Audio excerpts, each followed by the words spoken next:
Welcome back to Good Day. We're here with our Mother Knows Best panel, and we're talking fashion this morning. We want to know, whenever you become a mom, how do you stay fashionable? Because, you know, it's kind of, some people say once you become a mom, it's like, it's over, you're letting yourself go, and you don't even have time to think about yourself.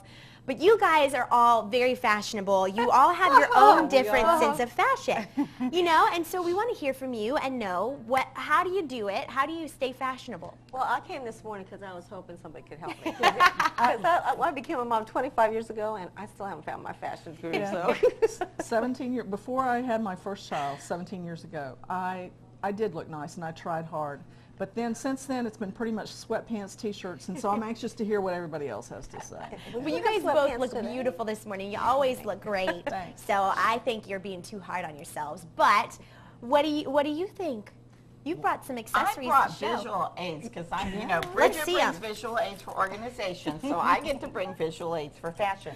My theory is if you have a little dress on around the house and you need to run out, you can throw a little jacket and some cute shoes on and you're good to go. Or it's starting to get cooler, you can just take a nice little scarf and wrap it around you.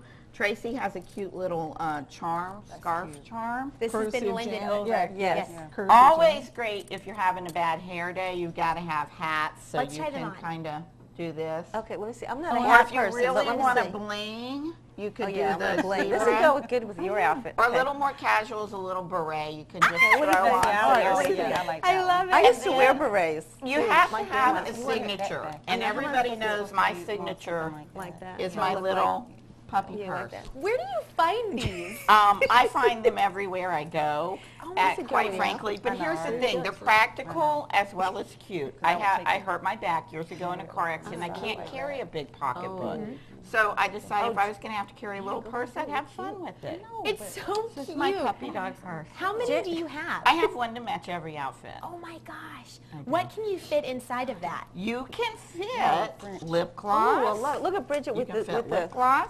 Oh, Brigitte. Oh, well, Bridget. lip gloss, gum, your credit card, driver's license, The anything. essentials. The essentials, right here in the puppy dog. Well, So great. I love this. What do you guys think though, whenever you have a baby, you know, you don't have a lot of time, so I've heard.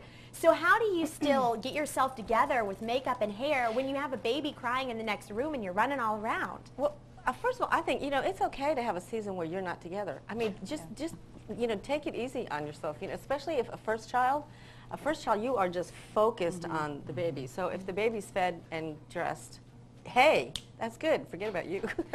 And I think really that's okay. You know, of course you don't want to make a habit out of that for 17, 25, whatever years. But I think it's more important to go easy on yourself than it is to look fashionable. You know, I mean, there's a season for that. Yeah, and that, I think you need to ease back into it. Some of Janet's suggestions are actually really good because they're simple. For me, and I'm not suggesting doing anything illegal, but for me, the makeup thing was hard to do when I was younger. But I would put the makeup bag in my purse, and when I was at the stoplight, not while driving, but at the stoplight, I would actually do my makeup in the car just because otherwise it wouldn't happen. Or I might do it in the parking lot or something like that. So it takes an extra second, but you don't have to do that much to try and get back in the groove. And as your kids get older, you will have more time to put more effort into it. And you can get great volume by blow drying your hair from your car's vent. I do it every morning when I'm coming up here because it's so early. I turn it on heat and I just kind of do this with it blowing on And me. see, she looks fabulous. You know? You cut that time of blow drying out if you're getting ready. And you would never know because your hair always looks great. Well, thank you.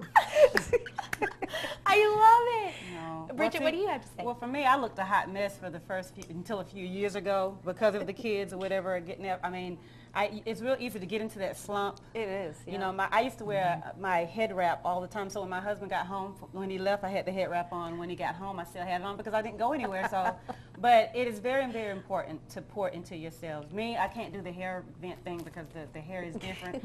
So I finally had to just develop the mindset that I'm just going to give myself that extra 30 minutes or an hour. each morning or before it's time to go. And it is really, really simple, you know, to do things. You don't really have to go all out. I recently tried to do the whole eyelash thing, and I kept gluing my eyes shut. Oh. So I went on YouTube. YouTube is just a great resource. Oh, absolutely. I did. Because we just did a photo shoot, and I wanted eyelashes so bad because I got these blazing eyes, and I glued my. It was a mess. But, you know, I went and did the little makeup tutorials on ways to do your makeup naturally with the eyelashes. And moms, just pour into you. Do your research. Ask somebody. If you see somebody who's real cute, how did you do that? You know, a lot of times women, we don't ask each other that. We just kind of look from afar like, she cute, you know. But you have to give yourself that extra time. It's nothing but accessories. A necklace, you know. Yeah. Yeah, so. Very good. We're going to come back in just a little bit to hear more fashion advice and how to hold yourself together. Stay with us.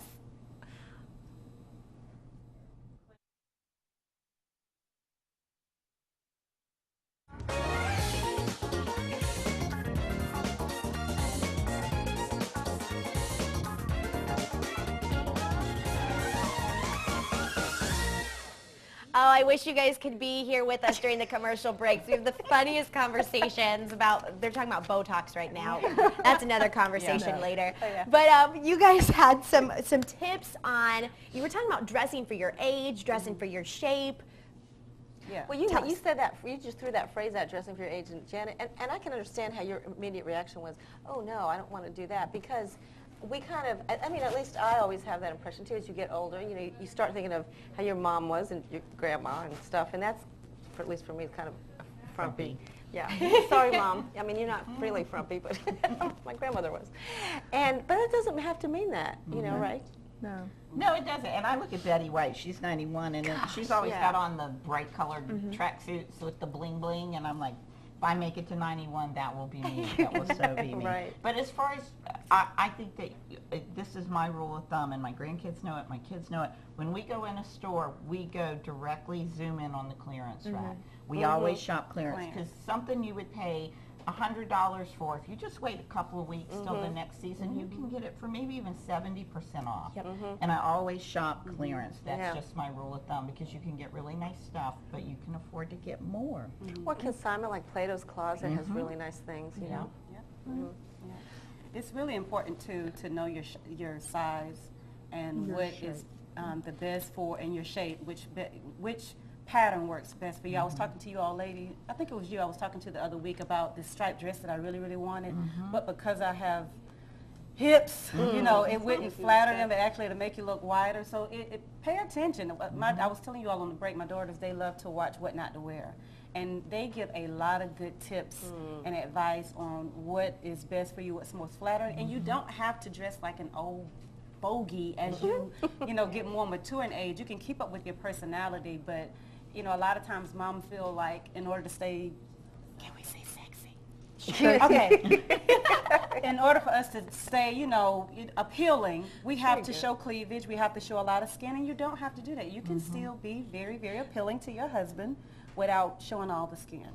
Yeah. Okay. So you said appealing to your husband. So talk about, especially when you have a baby, and you guys were saying earlier, it's so hard to kind of get all fixed up. How do you keep yourself attractive for your husband? Do you think that's important, and how do you do it? Yes, it's very important. I love my baby, and I want to, you know, this is not what you gave him in the beginning. You know, when we were dating, you made sure that your hair was straight, that makeup was straight, those clothes were straight, and marriage is always work. You always have to put your best foot forward with it. And for a long time, I was in that slump, because after I started having children, I started feeling a little overwhelmed. You are. And you just, you know, you feel like you just don't have enough time for you, because if you're not giving to your child, you're giving to your husband. But you have to find that you time in there. Baby, can you watch the kids for about an hour? I'll go take a nice bubble bath. That'll be your time to shave, to really be able to pamper yourself, give yourself a mini facial so that you can feel fresh and relaxed. And moms do that. And a lot of couples argue over that. They, you know, the husband is saying that you're not really putting into yourself, and she's saying, I don't have time. It's a group effort. You got to work together on that. Yeah, that's the thing too. You do have to get your husband on board. I mean, if your husband isn't willing to,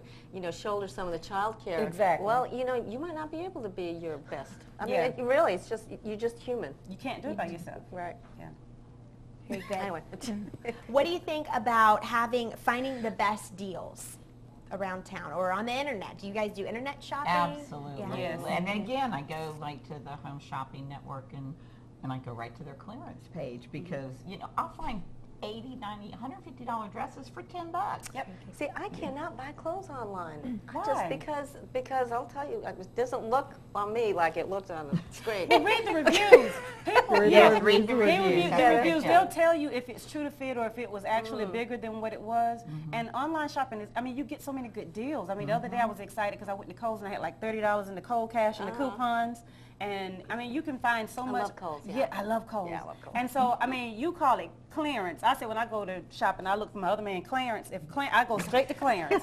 If he is there, I go and I look You through. got and another man? I got another man, Clarence and Ramon, my computer. Those are my two other men. But if you go, you can piece together outfits. A lot of times when you go to the clearance rack, you can put your shirts and your tops and everything together and look fashionable for less. And that's another good. Oh, I'm sorry. Oh, sorry. We're going to have to, y'all are loving talking about fashion. We're going to be back in just a moment with more Good Day. Stay with us.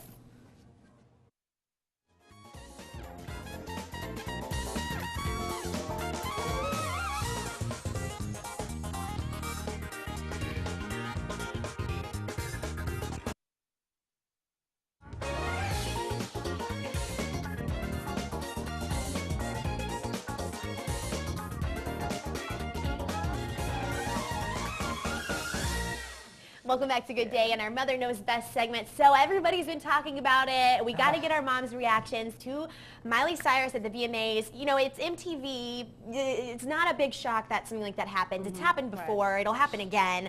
But overall, many people are kind of shocked because it's Miley. It's Hannah Montana. People are looking at her as a role model. Overall reactions. I think a parent's first mistake or a person's first mistake is to have a role model of somebody that you see on TV, because TV is TV. And one thing I've learned about celebrities is that they have to put on this image.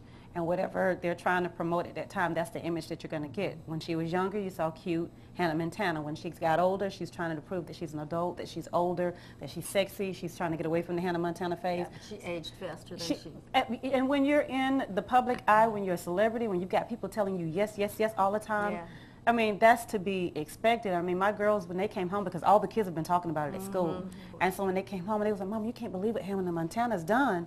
And I'm like, you know, yes, I can, because I can't think of too many celebrity kids that grew up that kept a squeaky clean slate. Most of them go through this little phase. Yeah, and you know, Bridget, that it didn't just start with Hannah Montana. Exactly. You can think back, and back to the days of Natalie Wood and Elizabeth Taylor. They were child stars also, and they also had to break free of that child image. I think the thing that everybody's so caught up about is that Miley did it in such an extreme way. I mean, she didn't go from being just a little bit seductive. She went to being all out wild. Yeah. And that, I mean, obscene. It was just ridiculous. obscene. Yeah, Just- it went all out. Yeah. obscene. But if you look at the music videos that our kids are watching today, Our kids are not watching. well, but Yeah. the kids are watching Yeah. today. That is really how girls are, Oh, goodness. you know, showing themselves. And oh my. and I think it was for shock value. I think that initially I was, you know, really upset, and then I thought I kind of had some sympathy for her because she's never really lived a real life. She's been, like you said, isolated, and everybody always telling her yes. So whatever idea she comes up with, everybody's going to go, yeah, that's a great idea, Miley. And I just really kind of feel sorry for her right now. Oh, go ahead. At the same time, I know that there was a beef between her and her dad, because I saw where she tweeted one time about him telling the truth or something.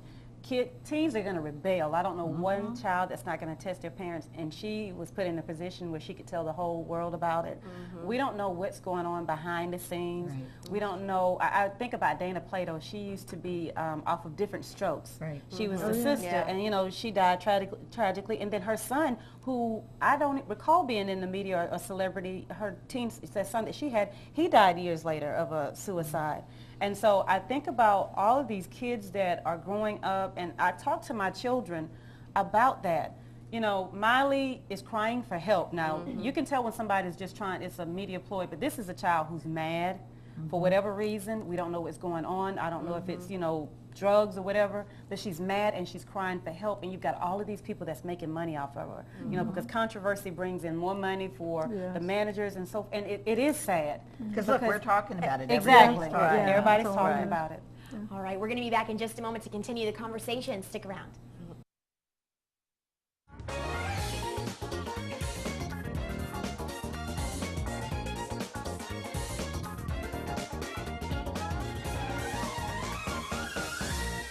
Welcome back to Good Day and our Mother Knows Best segment. So we've been talking about the reaction to the Miley Cyrus performance and role models, and we want to know now, how do you help your kids? Because your kids are going to choose who they want as role models, but how do you kind of help facilitate that a little bit more?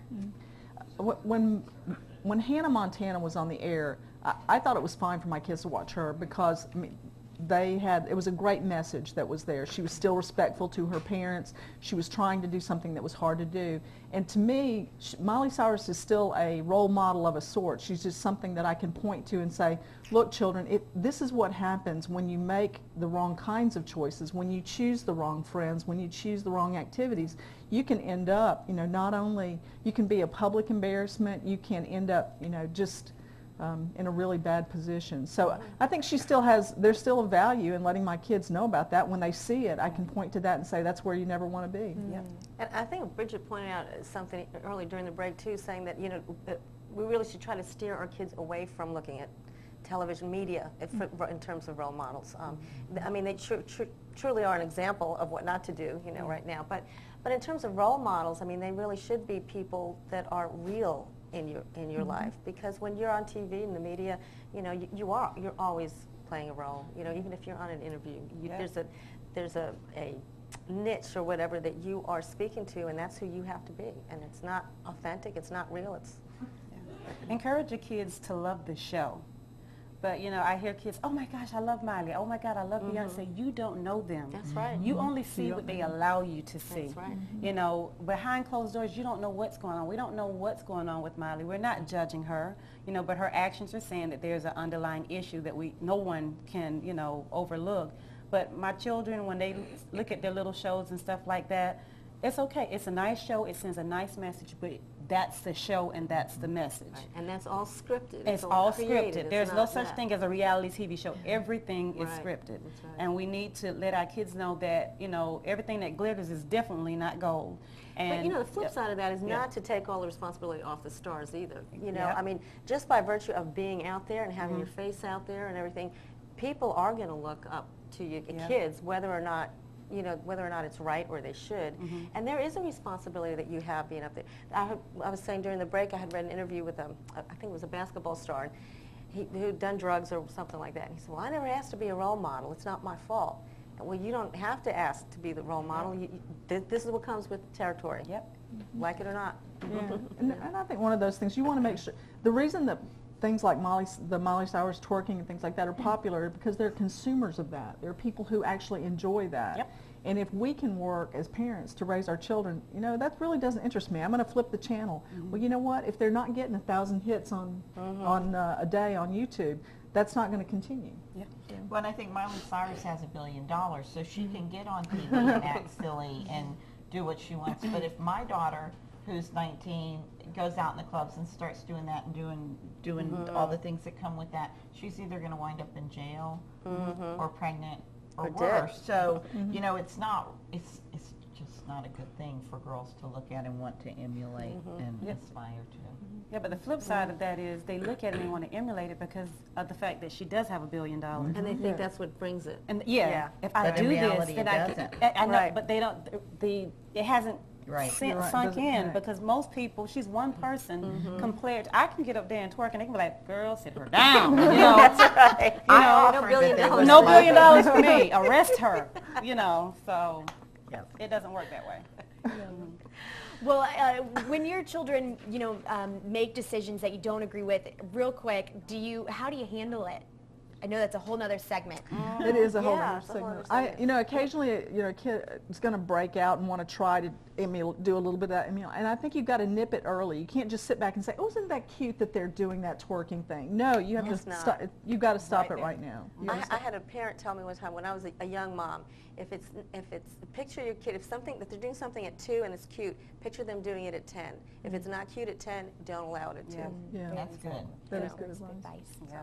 And with me, at the end of the day, if nothing else works, you just ain't gonna do it. Why? Because I said so. Yep, that's the truth. Mama said so. Because Mama said, Because Mama I said said. Thank you, ladies, so much for sharing your opinion on all of those things today. And I feel like we could have more segments about fashion and role models for your kids. But you can join us every Thursday around 8:20 on Good Day to hear more from our Mother Knows Best panel. You can go to mysouthwestga.com/motherknowsbest to find out more about these lovely ladies. And